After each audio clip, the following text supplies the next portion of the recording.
तो जो circular motion topic है ना, इस चैप्टर में भी आएगा सर्कुलर मोशन, है ना। और आपका अगला काइनेमेटिक्स में भी हमने सर्कुलर मोशन पढ़ा है, जिसमें हम इक्वेशंस ऑफ मोशन पढ़ेंगे, सर्कुलर मोशन भी, है ना, omega equals to omega naught बटे इक्वेशन। तो वहां पर भी सर्कुलर मोशन आया, वो उसको हम बोलते हैं kinematics of circular motion. Kinematics का मतलब वहां पर speed, angular displacement, angular velocity, angular acceleration सबकी बात होती है, ठीक है। सर्कुलर मोशन का जो पार्ट इस चैप्टर में लॉ ऑफ मोशन में, ठीक है, उसको हम बोलते हैं dynamics of circular motion. Dynamics word जहां पर आता है फिजिक्स में, उसका मतलब हम फोर्स से रिलेटेड बात करते हैं। तो सर्कुलर मोशन का जो फोर्स से रिलेटेड पार्ट है वो इस चैप्टर में पढ़ेंगे। तो इसके अगले चैप्टर पढ़ने के बाद उसमें फिर एक और सर्कुलर मोशन आएगा, उसमें हम सर्कुलर मोशन से रिलेटेड एनर्जी की बात करेंगे, वर्क डन ऑन एनर्जी। तो कुल मिला के सर्कुलर मोशन जो है वो 3 चैप्टर्स में है ना। कौन कौन से चैप्टर हैं? एक तो मोशन प्लेन, सर्कुलर मोशन, उसमें काइनेमेटिक्स वाला पार्ट होता है।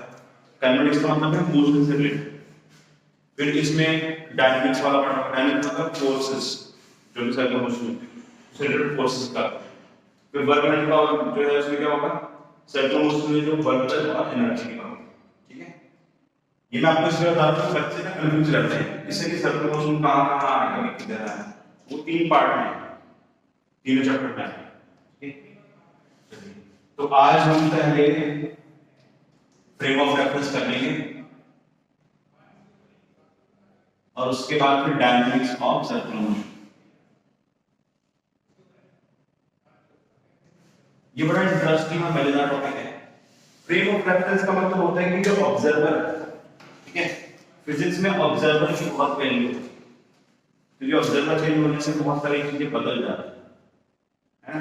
मैं आपको एग्जांपल बताता हूं, जैसे आप ट्रेन में बैठे, ट्रेन के अंदर आप बैठे हो तो आपको कई बार आपने देखा होगा ऐसा लगता है कि वो 7 बजे ट्रेन के अंदर चल रही है, लेकिन एक्चुअली होता है कि वो हमारी ट्रेन है।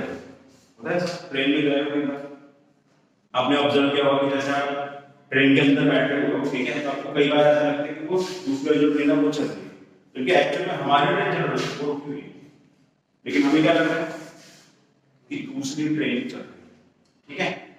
ये सिर्फ इसलिए हो रहा है क्योंकि उस सिचुएशन में यू आर द ऑब्जर्वर, ठीक है। अब एक और सिचुएशन सुनो, आपने देखा होगा जब भी हम बस या ट्रेन में जाते हैं तो हमें पेड़ जो है वो पीछे जाते हुए दिखते हैं, पेड़, है ना, हम आगे जा रहे हैं तो हमें क्या दिखाई दे रहा है, पेड़ पौधे पीछे जा रहे हैं। तो क्या सच में पेड़ पौधे पीछे जा रहे हैं? नहीं, वो हमें लग रहा है ना। तो फ्रेम ऑफ रेफरेंस का इतना ही मतलब है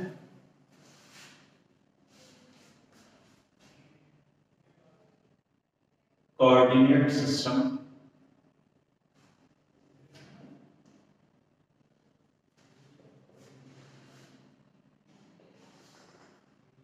coordinate system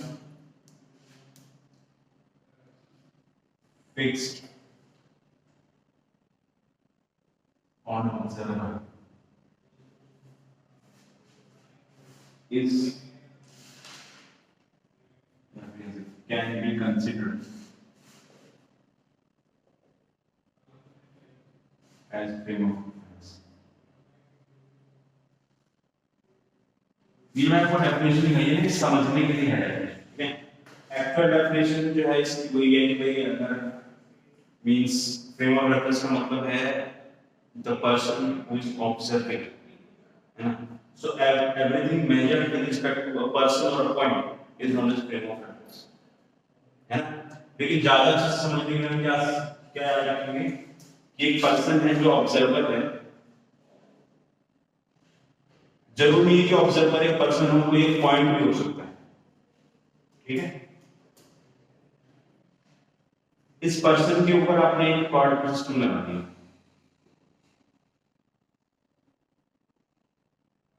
इसी को हम फ्रेम ऑफ रेफरेंस बोलते हैं, ठीक है।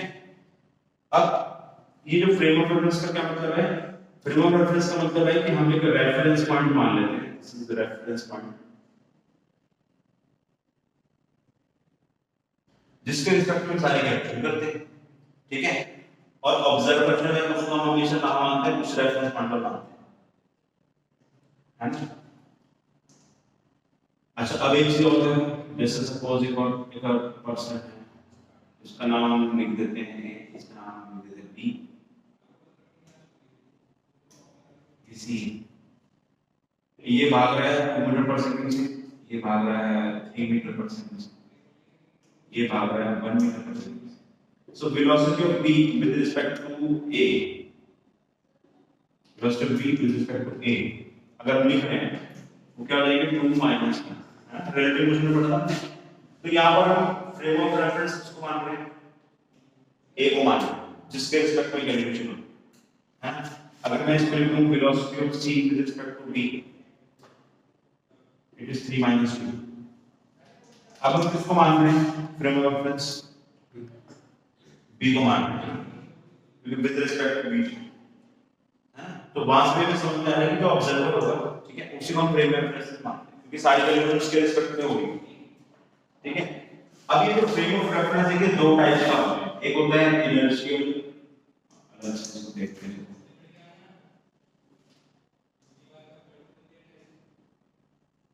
एक होता है इनर्शियल और एक होता है नॉन इनर्शियल।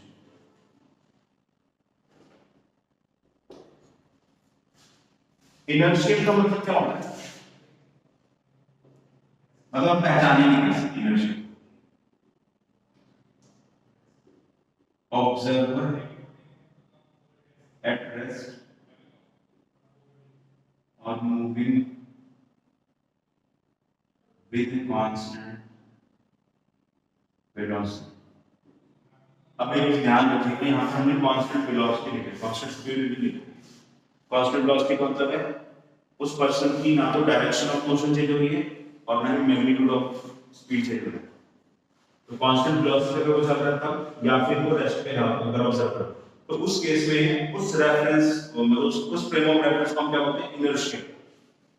पूरा नाम क्या होगा, इनर्शियल फ्रेम ऑफ रेफरेंस।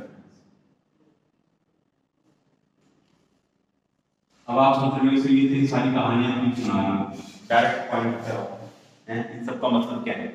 इन सब का मतलब ये है कि जो इनर्शियल फ्रेम ऑफ रेफरेंस है इसमें न्यूटन्स लॉज वैलिड होंगे।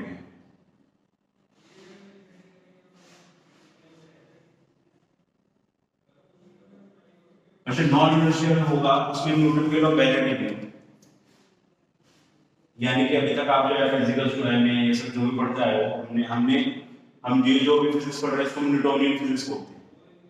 पूरी फिजिक्स न्यूटन के लॉज पर चल रही है और नॉन इनर्शियल फ्रेम में न्यूटन के लॉ चलते ही नहीं, ठीक है। तो फिर हम क्या करेंगे, हमें तो ये नॉन हमें तो न्यूटन के लॉ पता है, हमें तो और लॉ पता ही नहीं, तो हम क्या करेंगे नॉन इनर्शियल, है। तो पहले तो हमें पता होना चाहिए कि नॉन इनर्शियल होता क्या है, हम पहचानेंगे और फिर हम देखेंगे उसमें न्यूटन के लॉ कैसे लगाएंगे, उसकी एक ट्रिक होती है, वही सूडो फोर्स वाली ट्रिक होती है वो, है ना। तो अगर मान लो ऑब्जर्वर एक्सेलरेटेड है,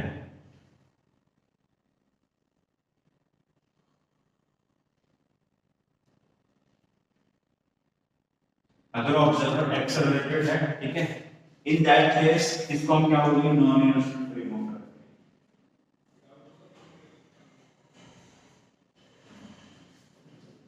ठीक है। तो मान लो पर्सन है, इसकी एक्सेलरेशन 0 है, वेलोसिटी 0 रेस्ट पे है, लेकिन ये जो पर्सन है, जो ऑब्जर्वर है, ये भाग रहा है 1 मीटर पर सेकंड स्क्वायर के।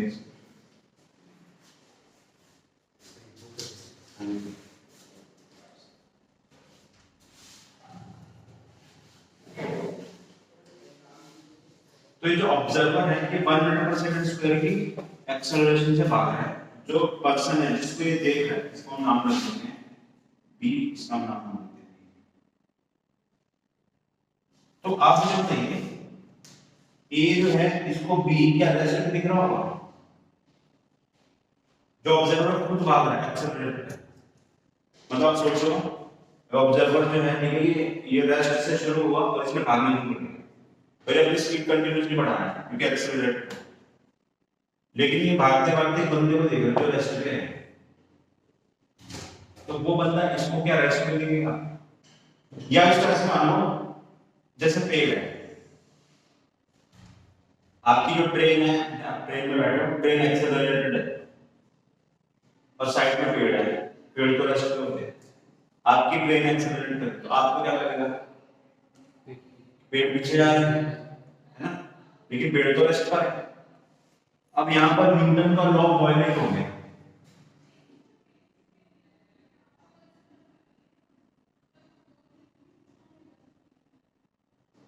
कैसे वायलेट होगा? न्यूटन ने बोला था कि अगर किसी ऑब्जेक्ट पे फोर्स लगेगा, नेट फोर्स लगेगा, तभी वो मूव करेगा।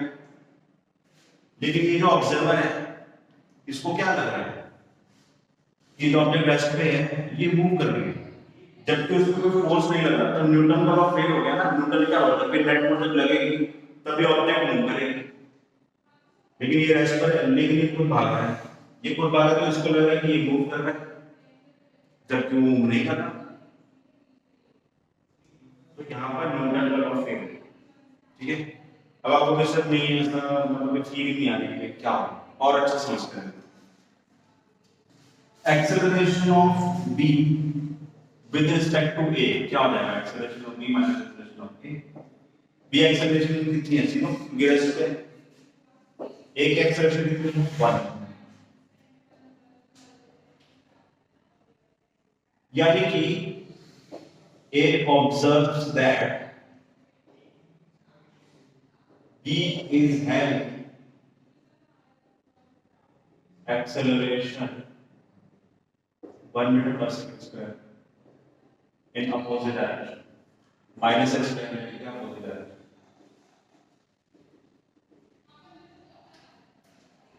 तो न्यूटन का लॉ फेल हो गया। न्यूटन भाई साहब तो कहते हैं कि नेट फोर्स लगती है तभी एक्सेलरेशन आता है, या तो वो रेस्ट पे खड़ा हुआ है कोई फोर्स नहीं लगा तभी उसका एक्सेलरेशन आ गया है। तो अब इस प्रॉब्लम को सॉल्व कैसे किया जाए, क्योंकि हमें तो न्यूटन के लॉ है और वो फेल हो गए हैं। तो न्यूटन के लॉ हम लगाते रहे नॉन यूनिवर्सल फ्रेम में भी, उसके लिए हम क्या करते हैं, उसके लिए हम नमी फोर्स लगाते हैं।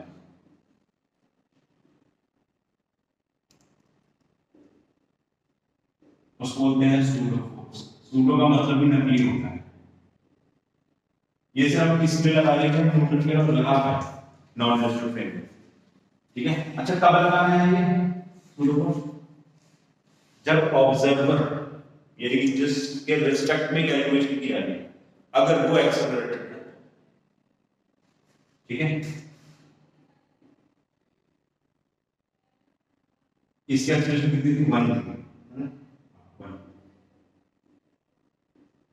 इसकी एक्सेलरेशन 0 थी, लेकिन हमने सूडो फोर्स लगा दिया। सूडो फोर्स जो है उसका फॉर्मूला क्या होता है, सूडो फोर्स का फॉर्मूला होता है मास ऑफ ऑब्जेक्ट, यानी कि जिस ऑब्जेक्ट पे आप सूडो फोर्स लगा रहे हो उसका mass, acceleration of frame. Acceleration of frame यानी कि जो ऑब्जर्वर है उसकी एक्सेलरेशन कितनी है, और ये एक्सेलरेशन ऑफ फ्रेम के हमेशा अपोजिट होता है। किसी के दोस्त लोग ने तो नहीं देख लिया था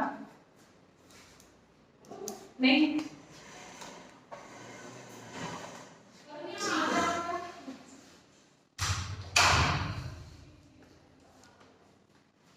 हाँ, तो जो सूडो फोर्स है ये एक्सेलरेशन ऑफ फ्रेम जो है उसके अपोजिट लगती है। एक्सेलरेशन ऑफ फ्रेम इस डायरेक्शन में है और सूडो फोर्स अपोजिट लगती है।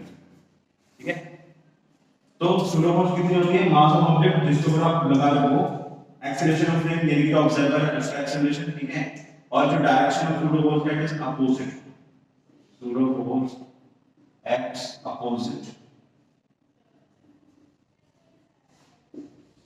To acceleration of frame.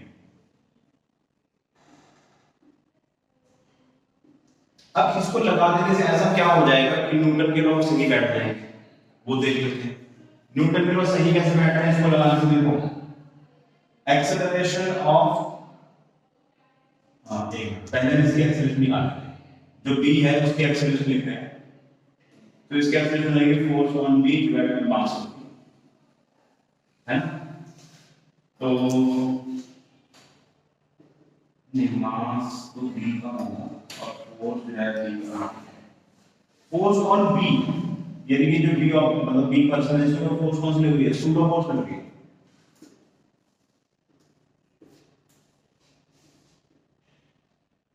Pseudo force हो जाएगा मास ऑफ v यानी कि जिसके ऊपर लगाया जा रहा है, ठीक है, into acceleration of frame. Acceleration of frame कितना है? 1 है।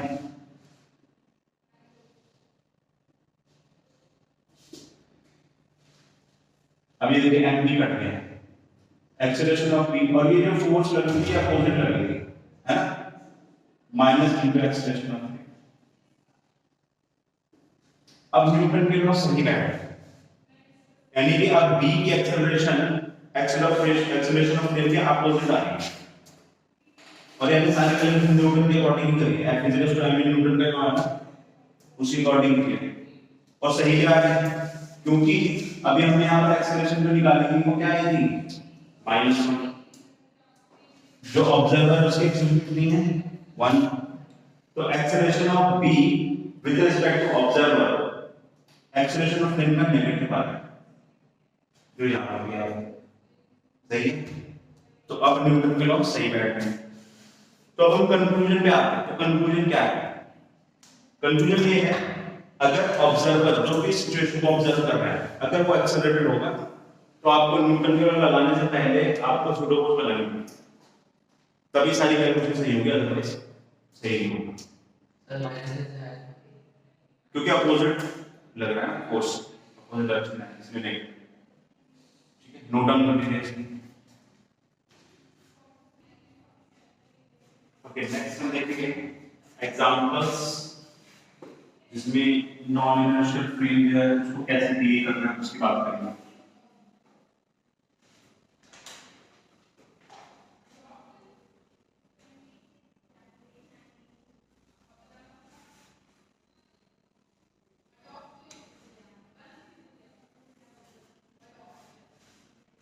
देखो एक चीज आप याद रखिएगा, हमने ये नॉन इनर्शियल फ्रेम पढ़ लिया, उसमें सूडो फोर्स पढ़ लिया, ठीक है। तो अपने स्टूडेंट्स क्या करते हैं, वो जहां पर भी देखते हैं एक्सेलरेशन आ गई उसको सुमा सूडो फोर्स लगा देंगे, ऐसा नहीं है। आपको ये ध्यान रखना है कि सिर्फ एक सिचुएशन में सूडो फोर्स लगाई जाएगी, और वो है जब ऑब्जर्वर मतलब जिसके रिस्पेक्ट में कैलकुलेशन की कर रहे हैं, अगर वो एक्सेलरेटेड है इन दैट, बाकी सभी सिचुएशन में हम नॉर्मली जस्ट ड्रॉ करते हैं वैसे ही करें, ठीक है। तो एक एग्जांपल देखते हैं लिफ्ट वाला।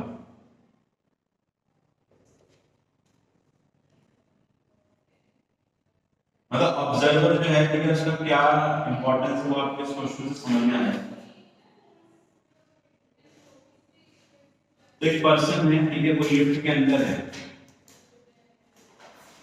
और लिफ्ट के अंदर वेइंग मशीन पड़ी हुई है।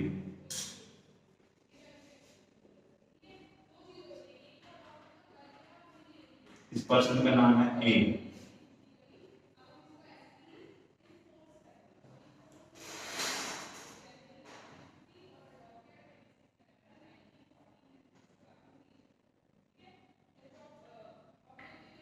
वेइंग मशीन,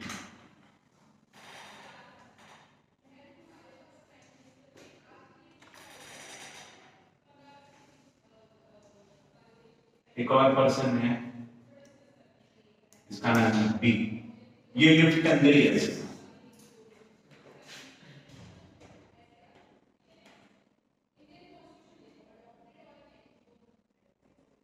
और इन दो जो लोग हैं, ठीक है, इनका एक और दोस्त है सी, ठीक है। ए से आगे हो गया, उसको मिले तो जब मिले के नाम ये आगे, ये क्या है, ठीक है, आपको ज्यादा होगा। तो करना क्या है, हमें वेइंग मशीन में कितना वेट आ रहा है ये देखना।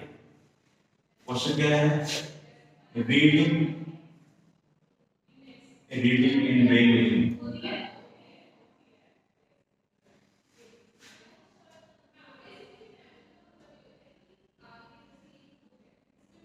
इस चैप्टर में एक इंपॉर्टेंट चीज आपको हमेशा याद रखनी है। अच्छा, ये जो लिफ्ट है ये ए एक्सेलरेशन से ऊपर जा रही है, लिफ्ट एक्सेलरेशन, ठीक है, ए एक्सेलरेशन से ऊपर जा रही है। और इस चैप्टर में आप, इस चैप्टर में मतलब फिजिक्स में आप कभी भी जब वेइंग मशीन में रीडिंग की बात करेंगे, ठीक है, आपको कैलकुलेशन करना होता है normal reaction, normal reaction will be the reading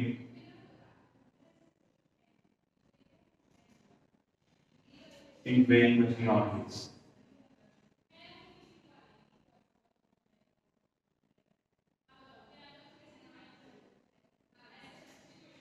विद्यार्थी में जहां पर भी वेइंग मशीन में रीडिंग की बात होगी, वेइंग मशीन में कितना वेट दिख रहा है उस पर्सन का बताओ, तो आपको अल्टीमेटली नॉर्मल रिएक्शन निकालना होगा उसके n, ठीक है। तो यानी कि यहां पर हमें n लिखना है ना। अब यहां पर दो सिचुएशन लिखेंगे, सेम सिचुएशन है दोनों, कोई अलग नहीं है। अलग मैंने इसलिए बनाया क्योंकि इसमें हम ऑब्जर्वर इसको मानेंगे,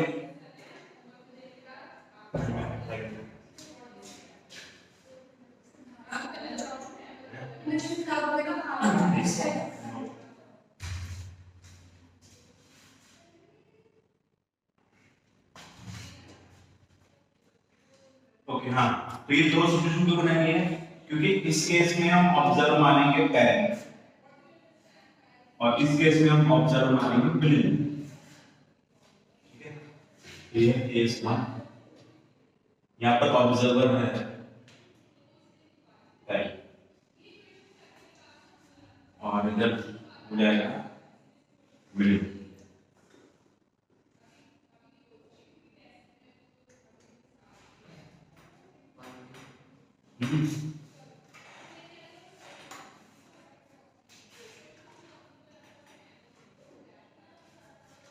तो दोनों देखो आंसर दोनों बचेगा, ऐसा नहीं कि ऑब्जर्वर बदल देंगे तो कुछ आंसर मिलेगा, आंसर सही है।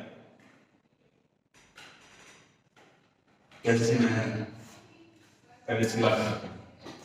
जो बी है वो ऑब्जर्वर है केस वन में, पहले ऑब्जर्वर पहले लेफ्ट के अंदर है और कार्नर भी लेफ्ट के अंदर है, और पहले जो है वो अर्नर का वेट देख रहा है वेइंग मशीन में, ठीक है। यहाँ पर ऑब्जर्वर पहले, और क्योंकि लिफ्ट एक्सेलरेटेड है तो पहले एक्सेलरेटेड होगा, तो ऑब्जर्वर एक्सेलरेटेड है। ऑब्जर्वर एक्सेलरेटेड है कौन सा फ्रेम होगा, इनर्शियल या नॉन इनर्शियल, नॉन इनर्शियल, तो ये हो गया आपका नॉन इनर्शियल। अब नॉन इनर्शियल फ्रेम में ऑब्जर्वर एक्सेलरेटेड है, तो हमें न्यूटन लॉ लगाने के लिए पहले सूडो फोर्स बनाना है, तभी हम लगा सूडो फोर्स क्या होता है, जिसकी ऑब्जेक्ट बात हो रही है उसका मास और एक्सेलरेशन ऑफ फ्रेम। फ्रेम मतलब ये जो ऑब्जर्वर है उसकी एक्सेलरेशन कितनी है, जो लिफ्ट की होगी a, है ना। तो मास ऑफ पर्सन a और acceleration of lift a element का एक्सेलरेशन ऑफ लिफ्ट, क्योंकि जो एक्सेलरेशन लिफ्ट की वही पहले की, ये सूडो फोर्स होगी।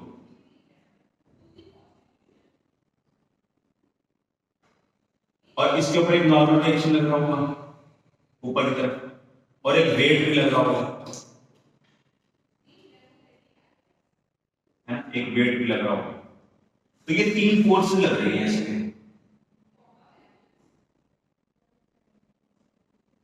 एक दो तीन फोर्स लग रही है, ठीक है। अब ये जो पहली है इसके रिस्पेक्ट में जो पर्सन ए है यानी कि अर्नब, ठीक है, बी और अर्नब मतलब पहली और अर्नब दोनों एक पास खड़े हुए हैं, तो पहले वो अर्नब रेस्ट पे दिखेगा, उनसे साथ ही खड़ा होगा, है ना। तो अगर पहले वो अर्नब रेस्ट पे दिख रहा है तो इसका मतलब है न्यूटन लॉस के अकॉर्डिंग जो फोर्सेस पे लग रही है वो पहले मिलना चाहिए, ये था ना। अगर आप ऑब्जर्वर को कोई ऑब्जेक्ट रेस्ट पे दिख रहा है तो इसका मतलब नेट फोर्स जीरो होना चाहिए, तो लिखेंगे फॉर पहले Arnab at rest, Arnab rest, therefore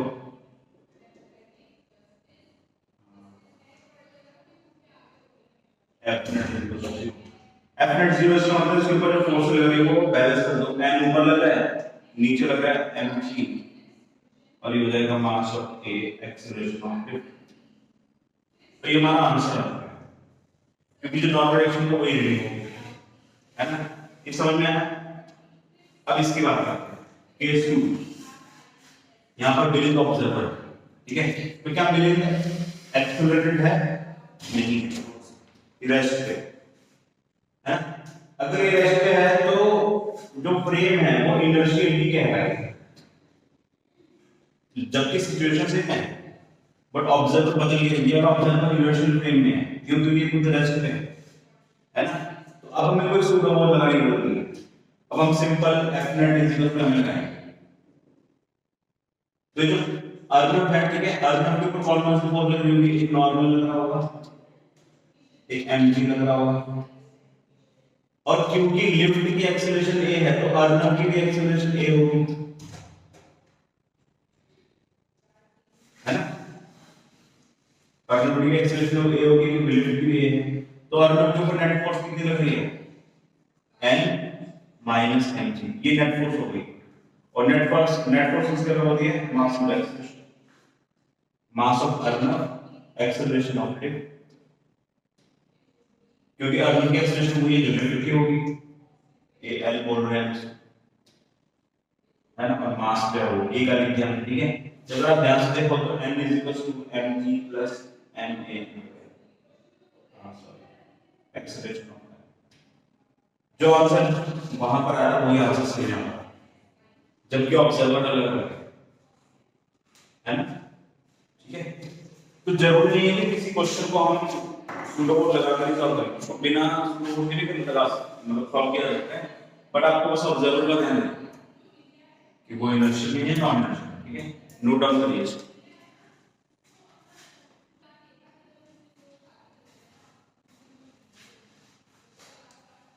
अब इस कॉन्सेप्ट को और अच्छे से समझते हैं।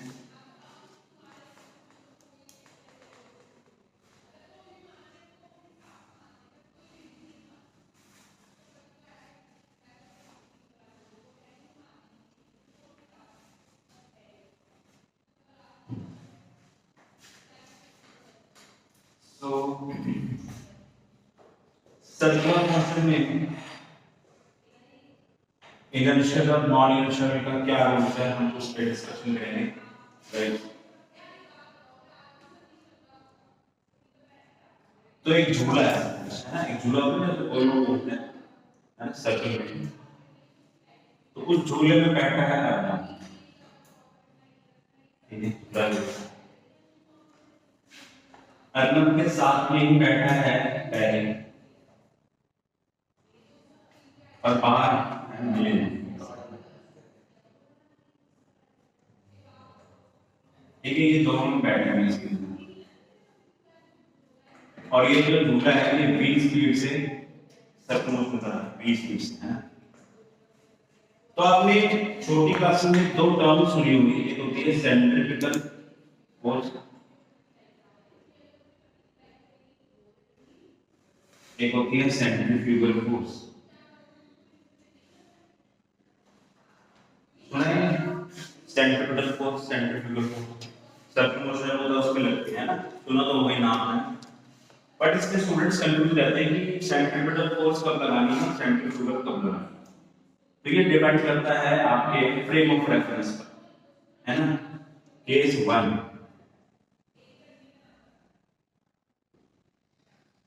मिलिन ऑब्जर्वर है, केस 1 है कि जो मिलिन है वो ऑब्जर्वर है। अब ये जो मिलिन है ये रेस्ट पे है, तो कौन सा फ्रेम हुआ ये,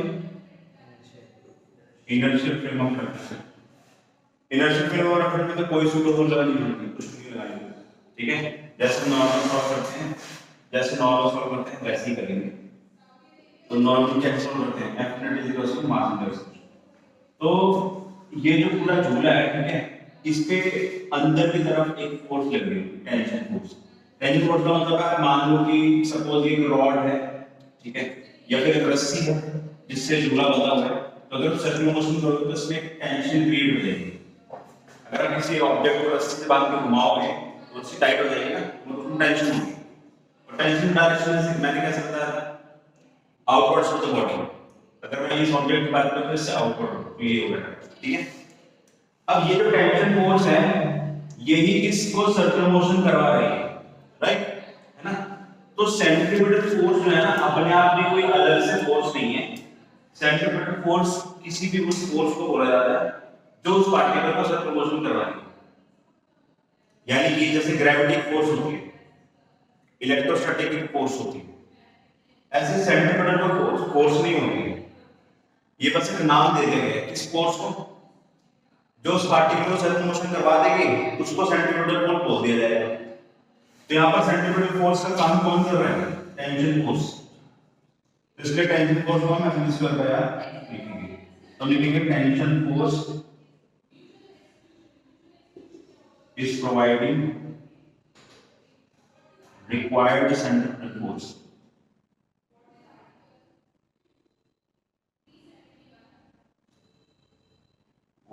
for circular motion।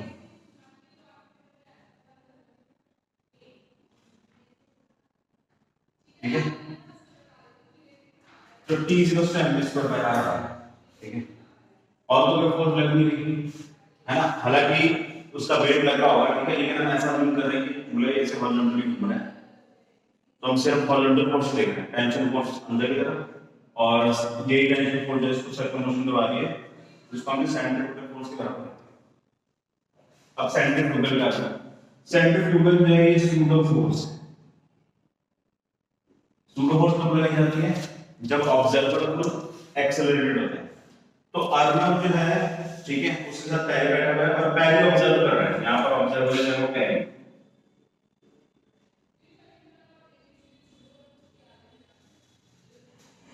तो क्योंकि ये एक्सेलरेटेड है, अगर मान लो ये जो झूला है ना, अगर ये कांस्टेंट स्पीड से नहीं चल रहा है तो भी हम बोलेंगे कि एक्सेलरेटेड है। क्यों, क्योंकि इसकी डायरेक्शन चेंज हो रही है। अगर कोई पार्टिकल यूनिफॉर्म सर्कुलर मोशन कर रहा है, मतलब कांस्टेंट स्पीड से चल रहा है, तो भी हम बोलेंगे कि वो एक्सेलरेटेड है। क्यों, क्योंकि उसकी जो वेलोसिटी है उसकी डायरेक्शन चेंज हो रही है। स्पीड वाली चेंज ना होगी लेकिन डायरेक्शन चेंज हो रही है ना, और अगर वेलोसिटी वेक्टर चेंज होगा तो वो एक्सेलरेशन है। और वो एक्सेलरेशन है कौन सी है, सेंट्रीफ्यूगल का सेंट्रीफ्यूगल। ठीक है, अगर ऑब्जर्वर पहले है, ठीक है, और वो इसके अंदर बैठा हुआ है झूले के अंदर, और झूला एक्सेलरेटेड है क्योंकि सर्कुलर मोशन कर रहा है ना, तो इसका मतलब नॉन इनर्शियल फ्रेम है।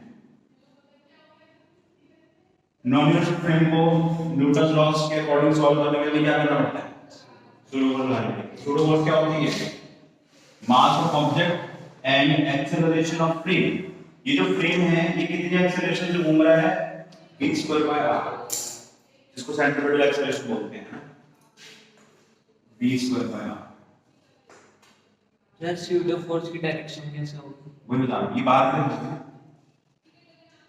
ये सेंट्रीफ्यूगल है और अंदर की तरफ होते हैं सेंट्रीपिटल। सेंट्रीपिटल अपने आप में कोई फोर्स नहीं है, टेंशन फोर्स जो है वही सेंट्रीपिटल का काम कर रही है, इसलिए हमने tension by v square by r बराबर लिखा कि भाई ये इसका काम कर रही है, तो ये इसके बराबर होनी चाहिए। यहाँ पर क्या बोल रहे हैं, यहाँ पर पहली ऑब्जर्वर है, नॉन इनर्शियल फ्रेम में बैठा हुआ है और पहली को अर्नब रेस्ट में दिख रहा है, राइट, साथ में बैठा हुआ रेस्ट में दिखेगा, रेस्ट में दिखा हुआ है, इसका मतलब इसके ऊपर लगने वाली जो नेट फोर्स है वो 0 है, तो उसके ऊपर लगने वाली फोर्स कौन सी है, टेंशन फोर्स है और ये वाली। तो tension force will be balanced bye v square by r। अब आप कहोगे सर आपने सेंट्रीपिटल क्यों नहीं लिखा, क्योंकि सेंट्रीपिटल के अंदर की तरफ कर रही है ना, सेंट्रीपिटल पर फोर्स नहीं है, ये आपने मिटा दिया। अब आपको कोई कंफ्यूजन नहीं होगा। फोर्सेस जो है ना, यहाँ पर जो फोर्स लग रही है वो एक ही लग रही है, कौन सी, टेंशन फोर्स। अगर आप इनर्शियल फ्रेम के हिसाब से देखोगे तो जो सेंट्रीपिटल फोर्स है, ठीक है, सेंट्रीपिटल फोर्स कौन सी फोर्स होती है, ये उस फोर्स को बोल दिया जाता है जो उसको सर्कुलर मोशन करवा रही है। तो यहाँ पर सेंट्रीपिटल फोर्स कौन सी फोर्स कर रही है, टेंशन फोर्स लिख रही है। अब हमने ये वाली फोर्स क्यों बनाई, क्योंकि पहले जो है वो ऑब्जर्वर है और वो एक्सेलरेटेड है, हमें न्यूटन लॉ के अकॉर्डिंग सॉल्व करना है, तो हमने सेंट्रीफ्यूगल एक सूडो फोर्स लगा दिया। ठीक है, सूडो फोर्स क्या होता है, मास ऑफ द ऑब्जेक्ट, इसका मास हो गया at acceleration of the object v square by r। ठीक है, हमने लिख दिया कि बाहर लग रही है। अब पहले को अगर रेस्ट पे दिख रहा है तो इसका मतलब ये फोर्स इससे बैलेंस होनी चाहिए, तो हम बैलेंस कर देंगे।